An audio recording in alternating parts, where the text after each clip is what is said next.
Autumn, 333 BC. Something impossible is happening in Asia.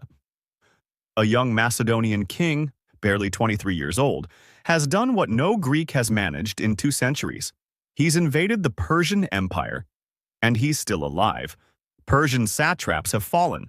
Coastal cities surrender without a fight. The greatest empire on earth is bleeding. But here's what Alexander doesn't know yet. He hasn't faced Persia. Not really. Because up until now, the King of Kings has been watching, waiting, letting lesser men test this foreign invader. Now, from the golden heart of Mesopotamia, Darius III rises from his throne, and he's marching west. This is no longer a border skirmish. No more generals playing at war. This is king versus king. One of them will reshape the world. The other, history won't even remember his empire. When news reaches Darius that the Macedonian king is not retreating, that he is advancing deeper into Asia, the meaning is clear. Alexander is not raiding. He is not negotiating. He is not seeking glory and then return. He is coming to rule. Darius responds in the only way an Achaemenid emperor can, by summoning the royal army. Troops are drawn from across the empire. Medes, Persians, Babylonians, Armenians, Cappadocians, cavalry from the Iranian plateau, Greek mercenaries hardened by decades of warfare. This is not merely an army. It is a statement of world order.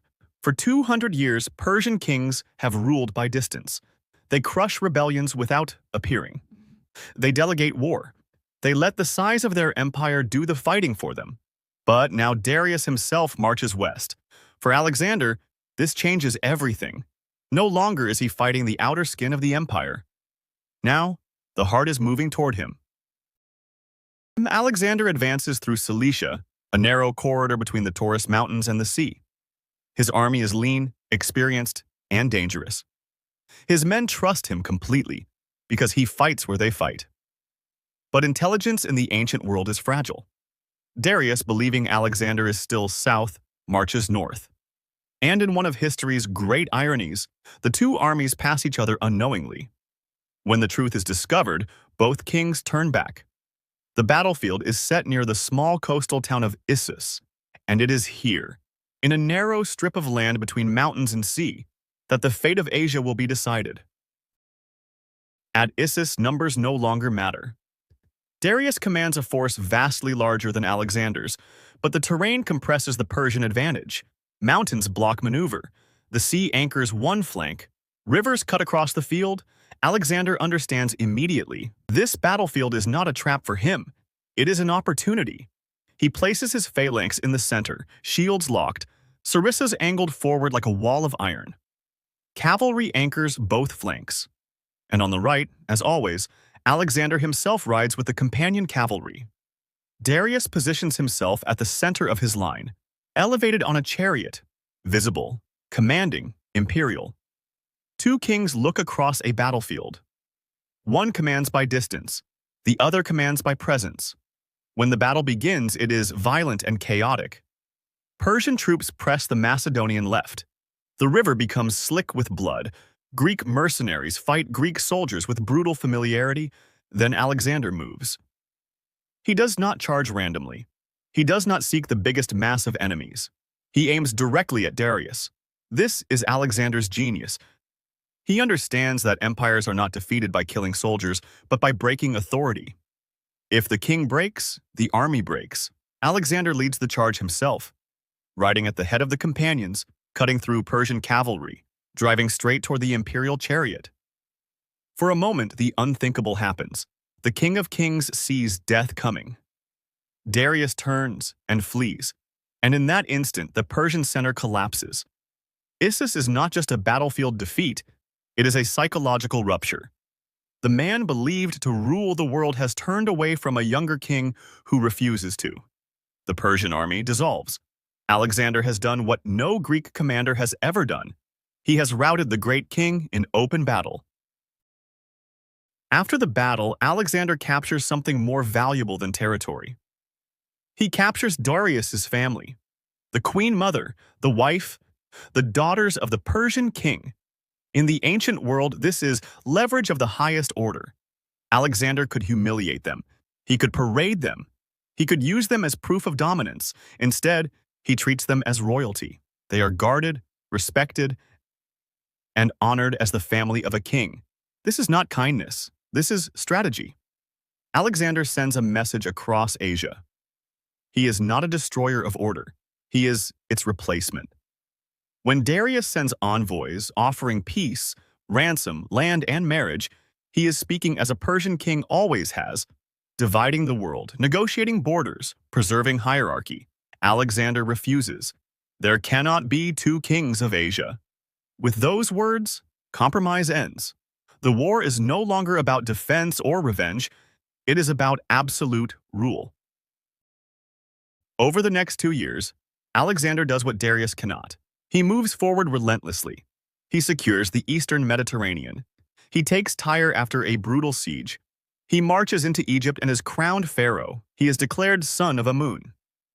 Each step transforms him further, not just into a conqueror, but into a ruler who absorbs identities, titles, and traditions. Darius, meanwhile, prepares for one final stand. He chooses a battlefield near Gaugamela in Mesopotamia, wide, flat, open terrain where numbers and cavalry can finally breathe. The ground is leveled. Obstacles are removed. Everything is prepared for one overwhelming blow. This is the last chance of the Persian Empire. At Gaugamela in 331 BC, Alexander faces the greatest concentration of force ever assembled against a single man. The Persians outnumber him enormously. Cavalry stretches beyond the horizon. Scythed chariots wait to tear through infantry lines. By all logic, Alexander should lose. But Alexander does not fight by logic alone. As the battle begins, Alexander does something unexpected. He moves diagonally, not forward, not backward, sideways. This forces the Persian line to stretch, to adjust, to lose cohesion. Cavalry chases shadows. Command becomes confused. And then Alexander sees it. A gap, not large, not obvious, but enough. Once again, Alexander charges, not at the army, but at Darius. The pattern repeats. The imperial center buckles. Fear spreads. And for the second time, the King of Kings turns away. This time, there is no recovery. Gaugamela is not just a defeat, it is the end of the Persian Empire as a ruling power. Babylon opens its gates. Susa surrenders its treasury. Persepolis, ceremonial heart of Persian kingship, falls. Alexander walks through palaces built by Cyrus and Darius and Xerxes. He takes their gold, their titles, their authority, but he does not erase them. He wears Persian dress. He adopts Persian customs. He rules as an emperor of many peoples. Alexander does not destroy Persia. He inherits it. Darius flees east, seeking refuge, loyalty, time. Instead, he finds betrayal. His own satrap, Bessus, arrests him and later murders him, hoping to claim kingship himself. When Alexander finds Darius's body, he does not celebrate. He covers the fallen king with his own cloak. He sends the body for royal burial. Because Alexander understands something history often forgets. He did not defeat a coward. He defeated a king trying to save a world already slipping away. The war against Persia is over, but Alexander is no longer the man who crossed the Hellespont. He is now ruler of the largest empire the world has ever seen. And the question that will define the rest of his life is no longer how to conquer, but how to rule. Because the world Alexander has taken is larger than the one he came from. Thank you for watching. To continue learning about the past that shaped our present, remember to subscribe.